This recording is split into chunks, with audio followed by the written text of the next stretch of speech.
Madame Ajoke was the wealthiest woman in our village. Her house sat like a palace on the red hill, shining with white paint and iron gates. Some said her late husband left her fortunes from Lagos. Others believed she had hands in things, darker than cassava trade. But everyone agreed on two things. Her son, Tay, was born with legs twisted like roots. He couldn't walk, couldn't feed himself properly, and despite all the money, she could not find a wife for him. Tay was 28. He sat in a wooden wheelchair under the mango tree every morning, watching the children play and the women whisper. He was sharp, his mind sharper than a razor, but his body. God had tied it in a knot. One Sunday after church, Madame Ajoke made an announcement in front of the whole village square. I remember it clearly. She stepped out in a galley so big it cast shade on two goats. "I am offering a dowry of 2 million nairas to any family whose daughter will marry my son," she said. The square went silent. You could hear even the termites freeze. Then came the murmurs. "She's lost her mind. Money is calling, or what kind of marriage is that?" But desperate times breed desperate decisions. Awa was the first to come forward. Slim, quiet, with eyes that held more sadness than speech.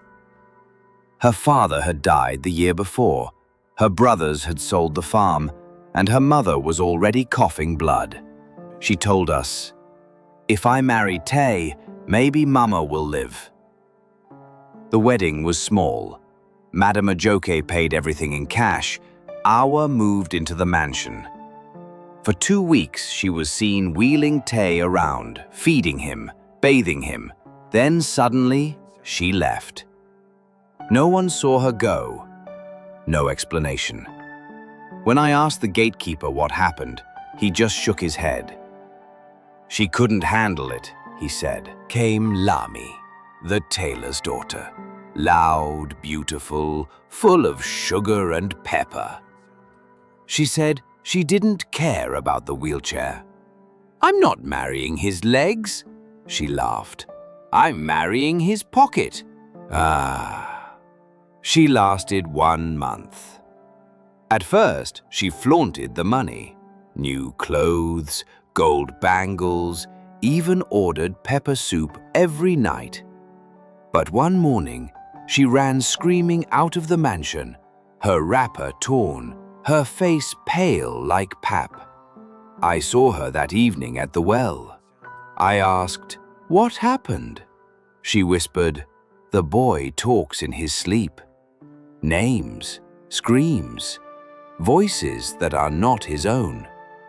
She never said more. Aduk was a preacher's daughter, very quiet, very spiritual. She said, "God told me this marriage is my test." She fasted, prayed, anointed every room with oil. She would sing hymns at night, and Madame Ajoke would shout at the help to shut her up. Then one night, lightning struck the tree outside the mansion. The next morning, Aduki was gone, not a single bag taken. Her phone left behind. Only her Bible remained, open to the book of Job.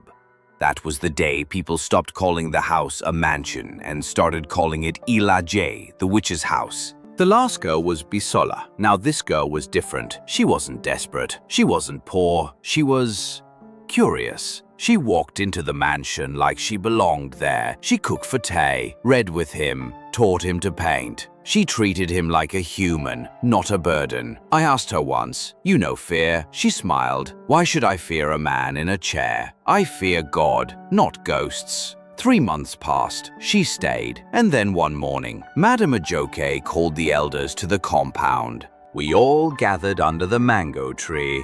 Madame Ajoke's voice trembled. "My son wants to speak," she said. Tay rolled forward in his chair. His voice was soft, but firm. "I've been cursed," he said. "When I was 5, My mother took me to a priestess to give me protection. She sacrificed something, I don't know what. Since then, no woman can love me for long.